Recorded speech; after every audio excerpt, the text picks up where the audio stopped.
Assalamualaikum warahmatullahi wabarakatuh. Al-Fatihah bil qabul wa ijabatil mas'ul wa ila hadratir rasul Sayyidina wa maulana Muhammadin sallallahu alaihi wasallam wa li arwahi abaihi wa ummahatihi wa azwajihi wa dhurriyyatihi wa ahli baiti ajma'in thumma ila hadrati jami'i ikhwanihi minal anbiya wal mursalin wal awliya wa syuhada'i salihin والصحابة والتابعين والعلماء العاملين وجميع الملائكة المقربين من أهل السماوات والأرض خصوصا إلى حضرة سلطان العارف شيخ عبد القادر الجيلاني والي الله رضي الله عنه وإلى حضرة أولياء تسعة وإلى حضرة سائر الأولياء العرب والعجم وإلى حضرة سائر الأولياء المسلمين وإلى حضرة مؤسس جمعية حضرة العلماء إلى حضرة مؤسس مسجد Nurul Huda wa ila hadrati sahibul wilayah Kampung Seng ila hadrati jami'il masyayikhina wa asatidina fi qaryatil muradimah wa qartuhura wa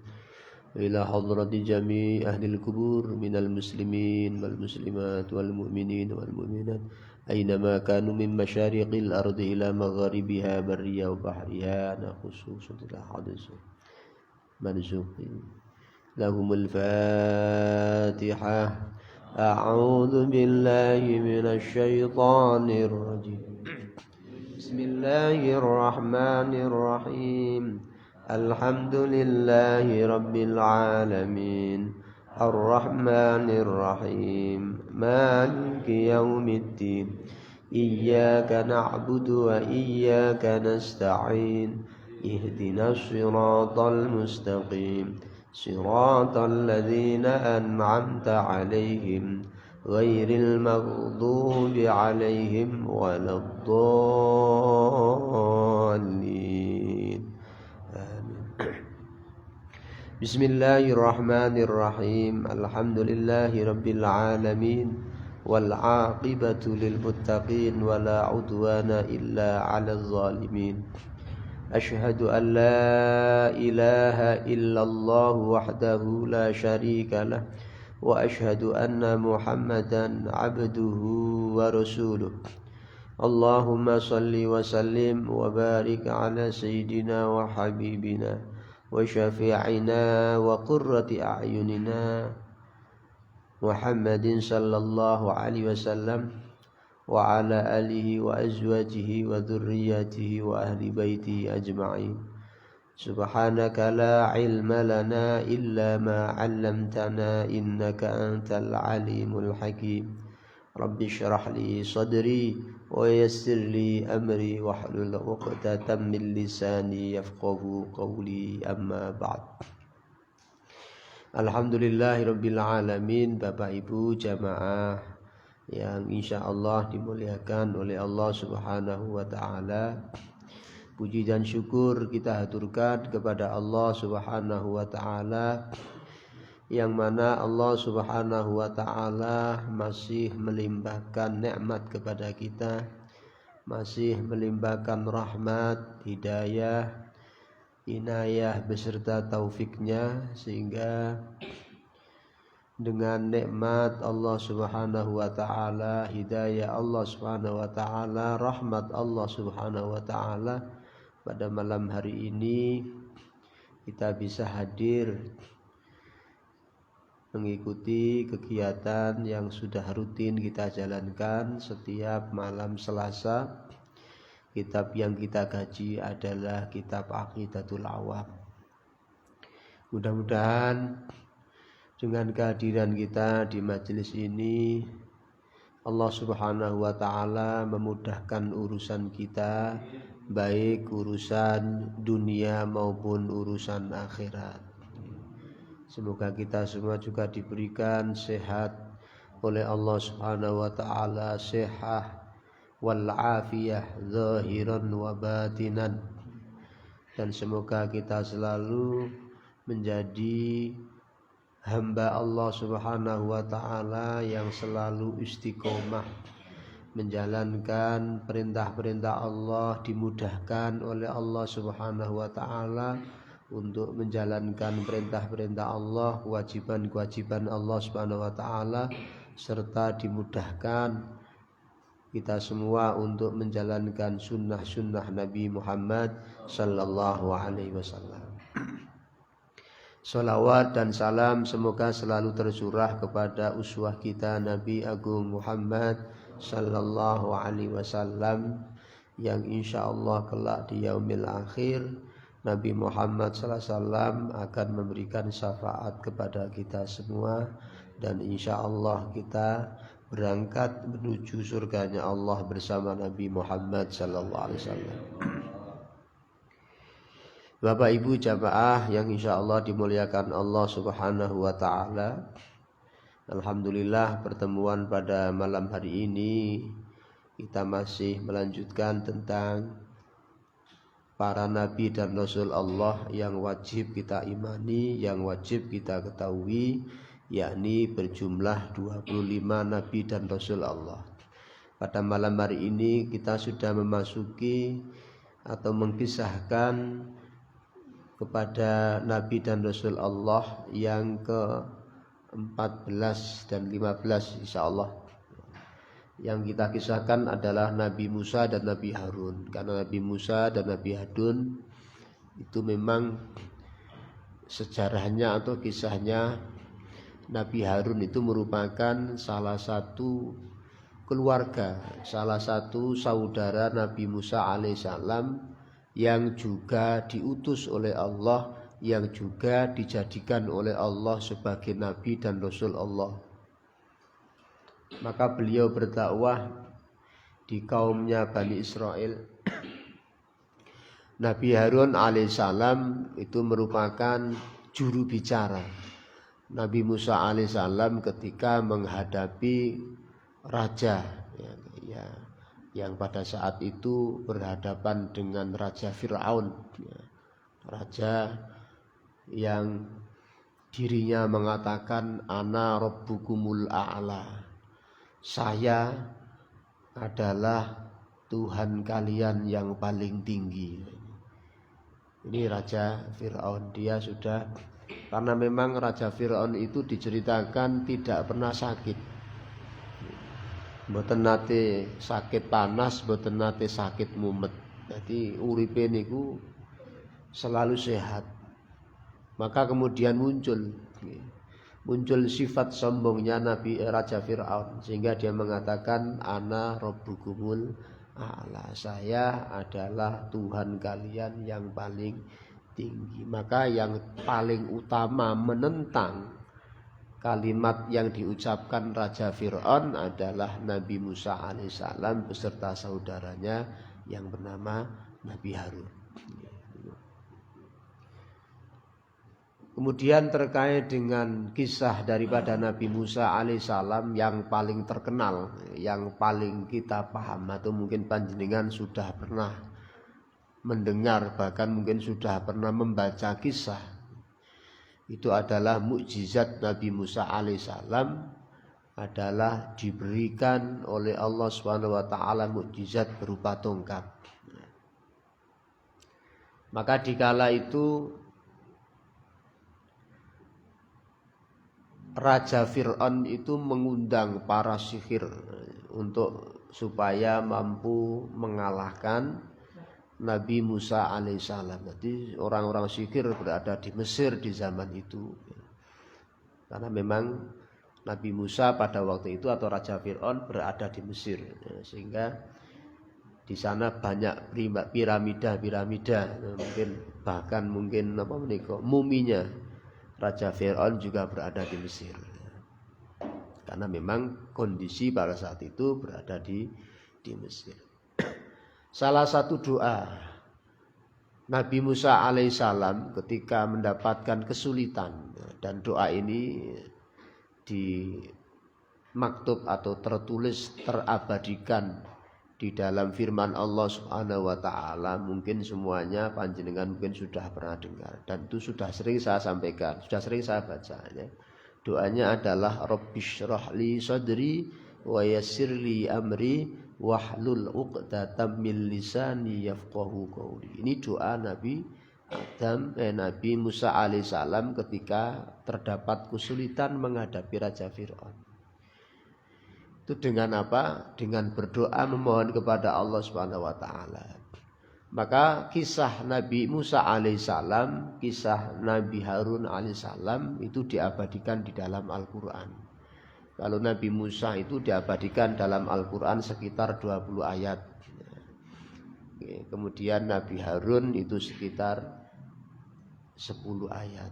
Dan ayat itu tidak hanya di satu surat, tapi di beberapa surat.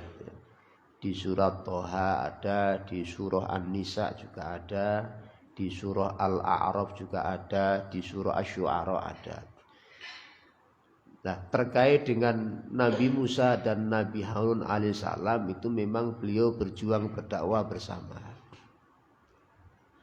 Cuman pada saat itu Nabi Harun alaihissalam niku kurang begitu dipercaya oleh umatnya, gitu ya. Karena di kala itu ada seorang sihir yang bernama Samiri, seorang sihir bernama Samiri. Kemudian tukang sihir ini mendatangi kaumnya Nabi Harun alaihissalam, itu membawa patung sapi, dan patung itu sebetulnya adalah halusinasi atau mungkin sihirnya Samiri, didatangkan oleh kaum Bani Israel di saat itu. Pada intinya kaum Bani Israel disuruh untuk menyembah patung berupa sapi. Maka Nabi Ibrahim, Nabi Harun alaihissalam menentang bahwa umatnya diperintah oleh Nabi Harun alaihissalam untuk menyembah, untuk kembali menyembah kepada Allah Subhanahu wa taala. Karena memang Nabi dan Rasul Allah Subhanahu wa taala itu diperintah oleh Allah, diutus oleh Allah, di antaranya adalah memerintahkan hambanya atau memerintahkan rakyatnya, memerintahkan umatnya untuk kembali kepada ajaran Allah Subhanahu wa taala. Namun Bani Israel di saat itu tidak mau. Saya akan tetap menyembah berhala yang dibawa oleh Samiri. Saya menunggu kehadiran Nabi Musa alaihissalam di saat itu. Sehingga Bani Israel itu ketika sudah menyembah berhala yang dibuat oleh tukang sihir yang bernama Samiri, orang itu enggak mau. Pokoknya saya menyembah ini karena mungkin patung yang dibuat itu sangat indah, sangat menarik kepada kaum Bani Israel di saat itu. Sehingga semuanya enggak mau. Jadi seakan-akan Nabi Harun itu boten patek dipercaya sama Bani Israel, sampai dia mengatakan saya akan tunggu kehadiran Nabi Musa alaihissalam. Maka pada akhirnya datanglah Nabi Musa alaihissalam. Tetapi masyarakat atau kaum Bani Israel itu masih tetap untuk menyembah berhala, belum mampu, belum mau untuk mengikuti syariat ajaran yang telah dibawa oleh Nabi Harun alaihissalam.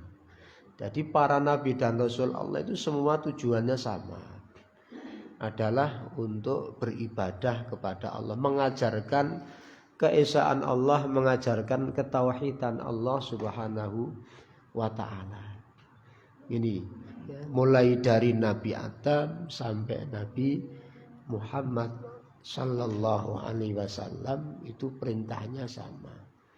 Cuman yang diperintah itu berbeda-beda karena umatnya berbeda-beda. Dari umat Nabi Adam sampai umat Nabi Muhammad sallallahu alaihi wasallam itu berbeda-beda. Maka yang paling terkenal sampai banyak diabadikan itu adalah Bani Israel. Jadi jenjangnya Bani Israel itu tidak hanya di kaumnya Nabi Musa, di nabi-nabi sebelum Nabi Musa alaihissalam itu juga termasuk kaum Bani Israel. Jadi setelah periode 3 nabi itu sudah muncul berikutnya Nabi, karena 3 Nabi itu sudah merupakan Islam sempurna. Artinya Islam masyarakatnya atau umatnya sudah menganut syariat Islam. Maka di periode Nabi Lut itulah mulai ada perubahan-perubahan bahwa Nabi Lut pada saat itu sudah banyak orang-orang kaum musyrikin, sudah banyak orang-orang yang meninggalkan ajaran-ajaran Allah Subhanahu wa taala dari nenek moyangnya. Maka di dalam Al-Qur'an ya, banyak dikisahkan daripada Nabi Musa alaihissalam. Di sini di dalam surah An-Nisa, kemudian surah Al-An'am, kemudian surah Yunus. Wa wahabna lahu Ishaq wa Yaqub kullan hadaina wa Nuhan hadaina min qabl wa min dzurriyyatihi Daud wa Sulaiman wa Ayyuba wa Yusufa wa Musa wa Harun wa kadzalika najzil muhsinin. Ini kisah atau menceritakan tentang sejarah Nabi Musa alaihissalam, dan kami telah menganugerahkan Ishak.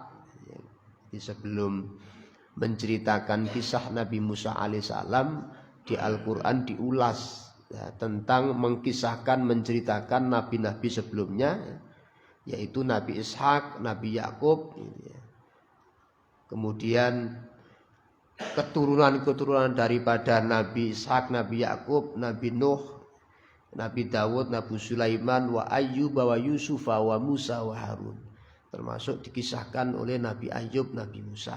Kemudian baru di sini diceritakan wa Musa wa Harun, bahwa artinya Nabi Musa dan Nabi Harun pun juga sama, diperintah oleh Allah, diutus oleh Allah Subhanahu wa taala untuk supaya orang-orang atau umat daripada Nabi Musa dan Nabi Harun itu mampu untuk memeluk syariatnya, mampu untuk mengikuti ajaran daripada Nabi Musa dan Nabi Harun.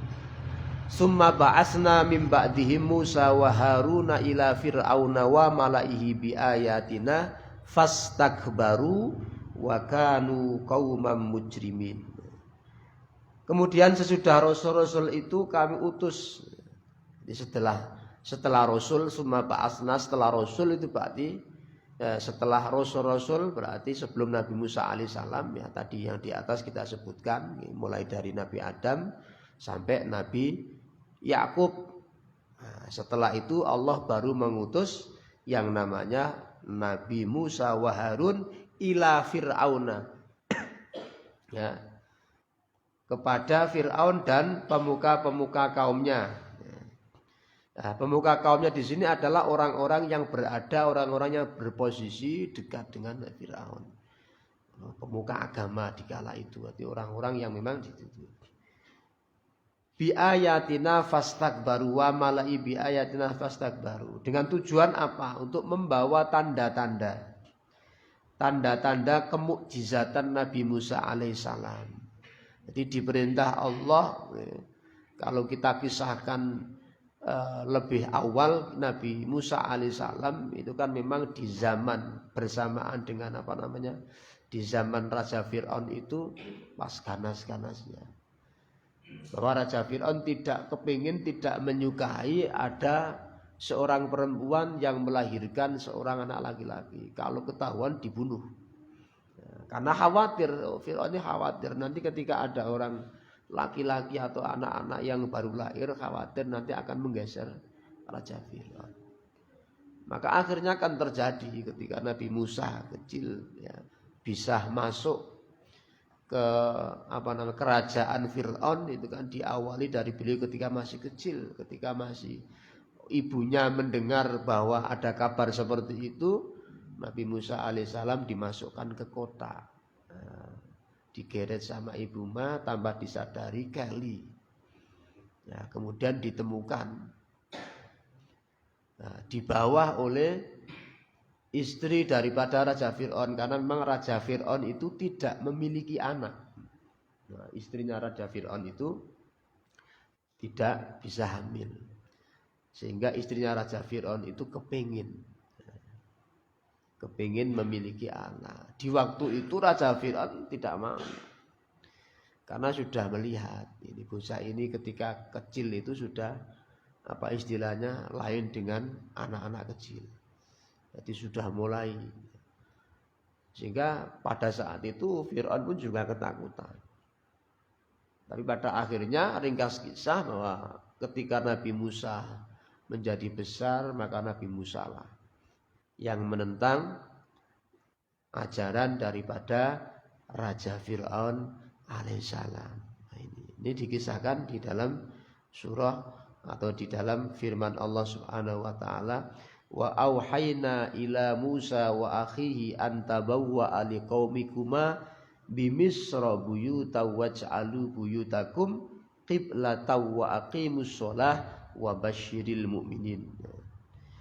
Jadi Allah Subhanahu wa taala wa auhayna, Allah telah mewahyukan ila Musa wa akhihi kepada Nabi Musa wa akhihi dan saudaranya. Siapa saudaranya Nabi Musa? Adalah Nabi Harun. Antabawwa liqaumikuma di sini.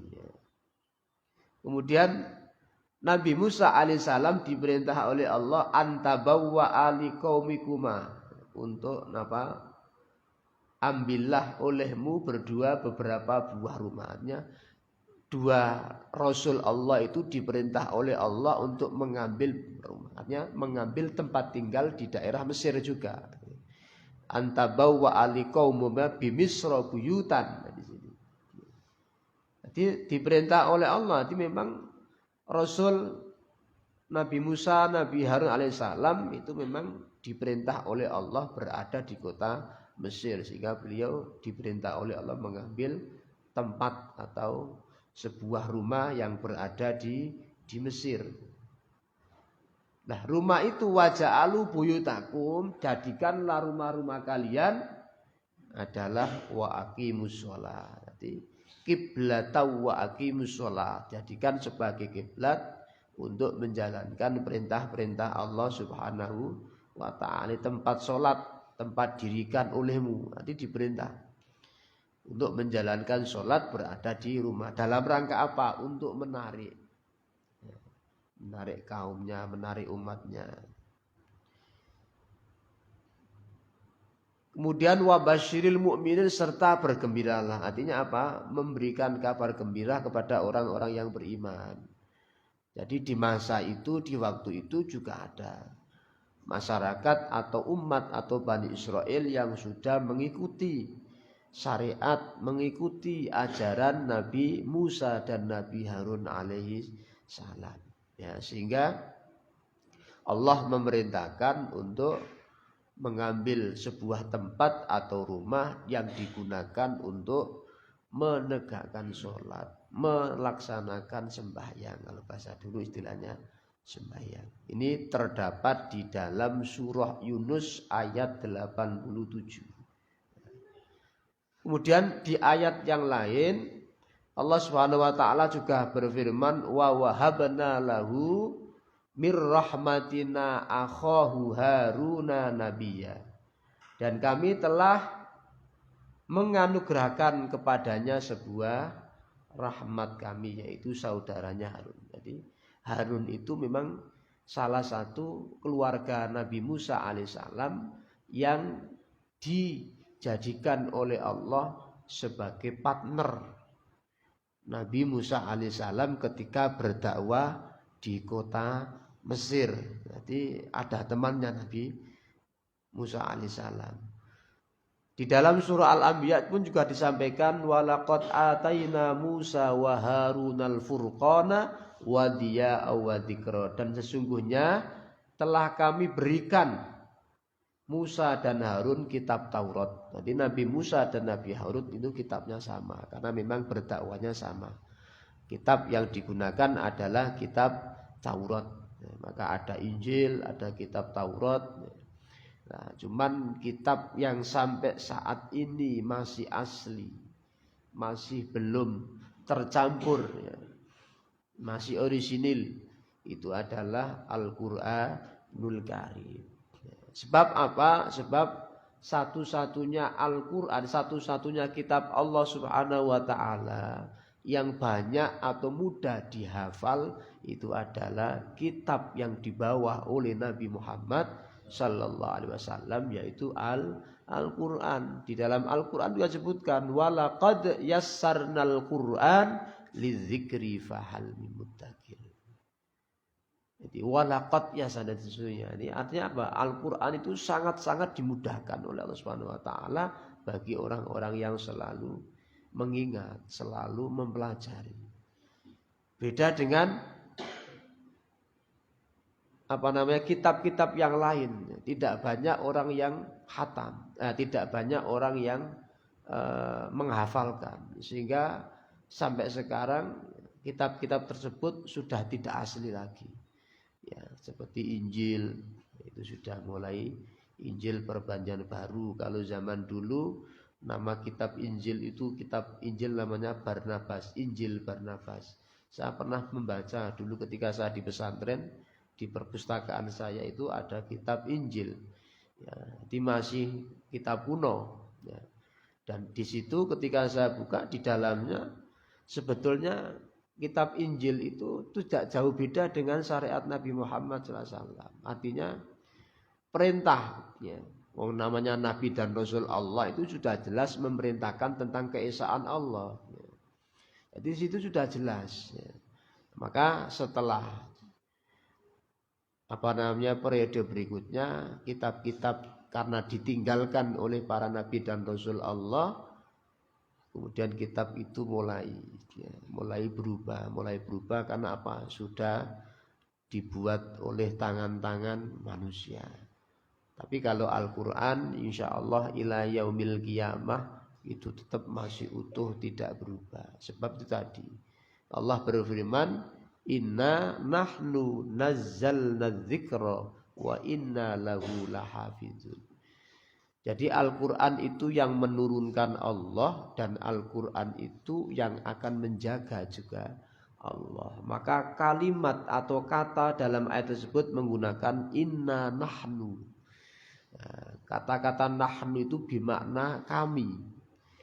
Padahal Allah itu kan esa, mestinya kan cukup ini. Kenapa menggunakan kata nahnu? Karena memang yang menjaga Al-Quran ini adalah campur tangan manusia. Artinya orang-orang yang dipilih oleh Allah Subhanahu wa Ta'ala, orang-orang yang hamilul Quran, orang-orang yang hafal Al-Quran, maka inilah salah satu atau bagian daripada orang-orang yang mampu menjaga Al-Quran. Sehingga ketika Al-Quran itu sedikit dirubah, maka banyak orang-orang, karena apa, hampir setiap hari mungkin umat Islam membaca Al-Quran. Maka dulu di masjid Danardi itu kan di situ ada Quran besar, itu memang hadiah dari seseorang. Kemudian ketika dicek, ya, ternyata Al-Quran itu masih banyak kekurangannya, banyak ayat-ayat yang tertinggal. Bahkan ayat itu kan sudah fatal, harokat mungkin jatuh mending sudah diganti, tapi sebagian ayat tidak ada. Ya karena memang tidak mudah menulis ayat 30 juz, gitu. Itu tidak butuh waktu yang lama, karena harus sesuai dengan mushaf Utsmani. Maka pada akhirnya ketika dicek, ya, alhamdulillah yang ngecek teman saya dari Masjid Agung waktu itu. Ketika dicek itu banyak ayat-ayat yang kurang, sehingga sampai sekarang kayaknya Al-Quran sudah tidak dipajang lagi, disimpan sekarang. Karena apa? Karena banyak kekurangan, banyak kesalahan, beberapa ayat atau beberapa kalimat yang hilang, tidak tertulis. Ya ini tidak ada unsur kesengajaan, mestinya tidak ada unsur kesengajaan.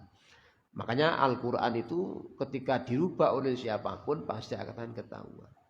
Banyak dulu terjadi di zaman-zaman dulu. Dulu itu ada orang yang non muslim, tapi orang itu hafal Quran, ada. Ya, di Arab sana dulu ada. Tapi orang ini memang punya tujuan, punya misi. Dia menghafalkan Al-Quran. Ya, aneh apa? Orang ini hafal Quran tapi tidak mendapatkan hidayah dari Allah. Gitu.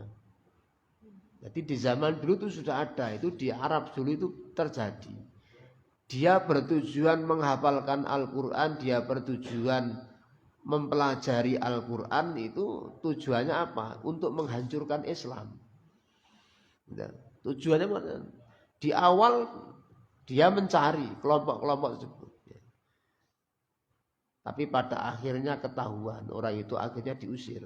Ketahuan, akhirnya diusir bahwa ini adalah memang bukan orang Islam, tetapi orang ini. Nah di zaman Nabi dulu kan juga sudah ada orang itu hafal Quran, tetapi tidak mendapatkan hidayah oleh Allah. Siapa? Orang yang membusai Sayyidina Ali itu hafal Quran. Namanya Ibnul Muljam namanya. Itu hafal Quran 30 juz, mboten jenengan hafal juz amah.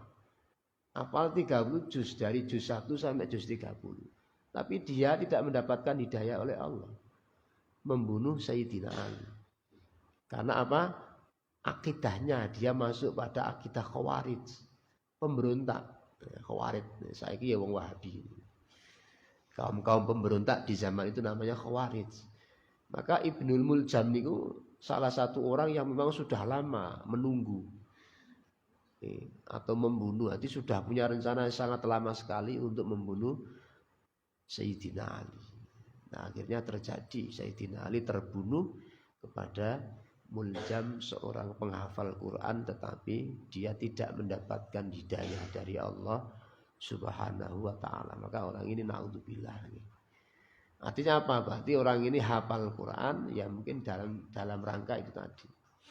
Nah, mencari kelemahan-kelemahan kepada orang-orang Islam. Jadi mempelajari tapi dia punya tujuan. Nah, sekarang yang baru muncul itu, ya. Dulu orang Islam kemudian masuk Kristen, ya, namanya Ibrahim Saponi. Nah, itu nembe rame-rame ini. Jadi sekarang dia nyerang kiai-kiai, ya, termasuk Ustadz Abdullah Somad itu juga diserang. Jadi banyak kiai-kiai, banyak ustadz yang diserang. Jadi namanya Ibrahim siapa saya lupa, itu orangnya ketoknya kemaki banget. Itu mau kira-kira ketemu Pak Irwi dijotosin. Ngomongannya nganyel kayak itu banyak. Jangan bisa buka cari di YouTube itu ada. Ini namanya Ibrahim situ. Memang mau kemaki ini. Nih, nah ini. Jadi memang di zaman dulu kisah-kisah semacam ini memang sudah ada, sudah ada. Jadi seakan-akan seperti mengulang daripada kisah-kisah itu. Nah, kembali lagi kepada tadi terkait dengan firman Allah atau ayat atau wahyu Allah Subhanahu wa taala yang diberikan kepada para nabi dan rasul Allah. Artinya bahwa semua nabi itu juga mendapatkan wahyu. Cuman yang wajib kita imani, yang wajib kita kenal hanya 4 tadi. Injil, Taurat, Al-Qur'an, kemudian Zabur. Ya, itu 4 wahyu Allah untuk Nabi dan Rasul Allah yang wajib kita ketahui, yang wajib kita pahami. Tapi pada hakikatnya yang jelas bahwa yang sampai saat ini masih utuh, masih asli, tidak ada perubahan sedikit pun, itu adalah Al-Qur'anul Karim. Jadi dulu banyak ya penarian-penarian Al-Qur'an, termasuk dulu di Kudus itu ada. Itu juga sudah dicetak, sudah beredar. Nah, kemudian mungkin itu lepas dari taskhih, sebab biasanya Al-Quran itu sebelum dicetak itu ditaskhih dulu. Yang mentaskhih adalah ulama-ulama yang hafal Quran. Tidak hanya hafal Quran, bahkan hafal tafsirnya. Ya, kalau dulu di Kudus, Jawa Tengah itu dulu pusat Kudus karena di situ ada pondok sepuh, pondoknya Mbak Arwani. Itu dulu termasuk salah satu pentaskhih Al-Qur'an. Maka di sana kebanyakan santri-santrinya juga bagus. Santrinya tidak banyak di sana, hanya 50 santri. 50 santri keluar tambah 1, pokoknya enggak pernah kurang. Jadi keluar 1 tambah 1, jadi istiqomah tidak pernah tambah. Pokoknya jumlahnya hanya 50. Maka di sana ya banyak santri-santri yang mungkin di sana menjadi rujukan. Jadi dulu Quran itu rujukannya di Kudus. Maka banyak cetakan-cetakan Al-Quran dari Kudus. Jadi dulu sempat ditarik dari peredaran karena ketika dicek itu ada ayat-ayat yang kurang. Maka di Kudus itu yang menyempurnakan. Termasuk wakaf di Al-Quran itu kan ada tanda wakaf. Tanda wakaf itu kan berjumlah banyak sekali, lebih dari 12 wakaf.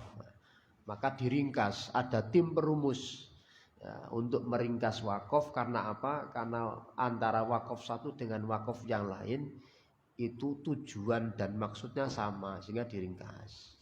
Misalkan ada wakaf yang tulisannya tok atau mungkin qaf atau mungkin mim tok, nah, itu di situ ada kesamaan dalam membaca, maka sehingga diringkas. Jadi sejarah tentang Nabi Musa alaihissalam dan Nabi Harun alaihissalam ini adalah merupakan sejarah yang sangat luar biasa ketika dihadapkan dengan raja yang sangat kejam, yaitu Raja Fir'aun. Jadi yang nentang karena di samping dulu ya, Nabi Musa itu istilahnya kan anak angkat daripada Raja Fir'aun, karena memang dipungut sebagai anak ya. Walaupun pada awalnya Raja Fir'aun itu tidak suka, tidak senang, tapi istrinya itu sangat senang sekali. Sehingga di waktu itu ketika Nabi Musa alaihissalam ya, orang-orang yang termasuk istri daripada Raja Fir'aun sendiri ya, itu juga Nabi Musa alaihissalam itu tidak mau disusui oleh siapapun. Sehingga kemudian ibunya atau ibu kandungnya Nabi Musa alaihissalam itu mendengar kabar kalau Nabi Musa itu tidak mau disusui oleh siapapun. Akhirnya ibunya nyamar, ya. Akhirnya bisa masuk di kerajaan Fir'aun sehingga bisa menyusui Nabi Musa alaihissalam. Maka ketika Nabi Musa alaihissalam dewasa, yaitu yang menentang pertama kali kepada Raja Fir'aun adalah Nabi Musa alaihissalam, sehingga Nabi Musa dikejar ya, di Laut Merah itu ya. Itu kisahnya di Laut Merah. Ya, di Mesir di Laut Merah bertepatan dengan tanggal 10 Muharram. Ya. Ya. Maka tanggal 10 Muharram itu banyak kisah, banyak cerita tentang Nabi dan Rasul Allah. Nabi Yunus alaihissalam ketika keluar dari ikan yang sangat besar juga tanggal 10 Muharram. Makanya 10 Muharram itu disebut Yaumut Tasyu'ah, itu kita akan disunahkan untuk berpuasa. Karena apa? Di situ terjadi kisah-kisah para nabi dan Rasul Allah. Termasuk Ashabul Kahfi itu juga tanggal 10 Muharram. Ashabul Kahfi padahal itu bukan nabi. Tapi termasuk seorang hamba Allah subhanahu wa ta'ala yang taatnya luar biasa hingga diabadikan di dalam Al-Quran. Ya bayangke Ashabul Kahfi 300 tahun turu. Tangi-tangi wis bingung. Wis bedoh kabeh duwite wis gak payu. Nah ini. Jadi kembali lagi kepada kisah Nabi Musa alaihissalam ya. Di dalam Al-Quran banyak sekali dikisahkan, ya, di antaranya adalah ini. Walaqad ataina Musal kitaba wa ja'alna ma'ahu akhahu Harun. Sesungguhnya kami telah membenarkan Alkitab, arti Taurat. Tadi di zaman dulu itu kitab Taurat itu benar. Ya. Makanya sampai di Al-Quran disebutkan walaqad ataina Musal kitaba wa ja'alna ma'ahu akhahu Harun. Jadi kitab yang dibawa oleh Nabi Musa alaihissalam itu memang benar. Betul-betul kitab itu wahyu dari Allah subhanahu wa ta'ala. Buktinya apa? Kuncinya apa? Salah satu yang menjadi saksi kitab yang di bawah atau yang diwahyukan oleh Nabi Musa alaihissalam adalah saudaranya yang bernama Harun alaihissalam. Maka para nabi atau dua nabi dan dua rasul Allah Subhanahu wa taala ini dakwahnya selalu bersama, ya, menentang syariat atau menentang ajaran-ajaran yang tidak sesuai dengan syariat Allah Subhanahu wa taala. Di dalam gambaran ini yang bisa kita ambil daripada manfaat, yang bisa kita ambil daripada kisah Nabi Musa alaihissalam dan Nabi Harun alaihissalam adalah doa, gitu. Salah satu yang bisa kita ambil karena itu bisa digunakan atau bisa kita pakai untuk doa setiap hari. Rabbishrah li sadri wa yassirli amri wahlul 'uqdatam min lisani yafqahu qauli. Ini doanya sangat bagus sekali. Rabbishrah li sadri. Ya Rabb, wahai Tuhanku, Rabbishrah li sadri. Ya Allah, lapangkanlah aku atau lapangkanlah dadaku. Jadi mohon kepada Allah agar kita diberikan kelapangan dada kita.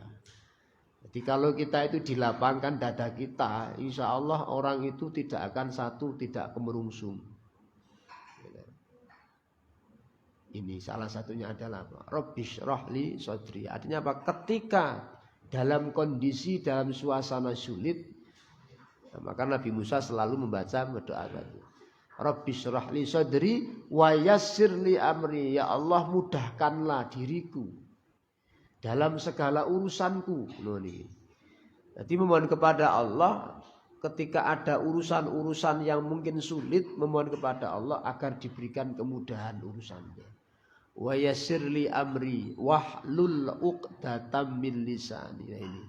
Ini juga penting. Wahlul 'uqdatam min lisani. Jadi memohon kepada Allah Subhanahu wa taala untuk mengambil kekakuan dalam lidah. Supaya apa? Supaya kalimat-kalimat yang kita ucapkan atau yang diucapkan oleh Nabi Musa di saat itu mampu mudah untuk dipahami oleh kaumnya.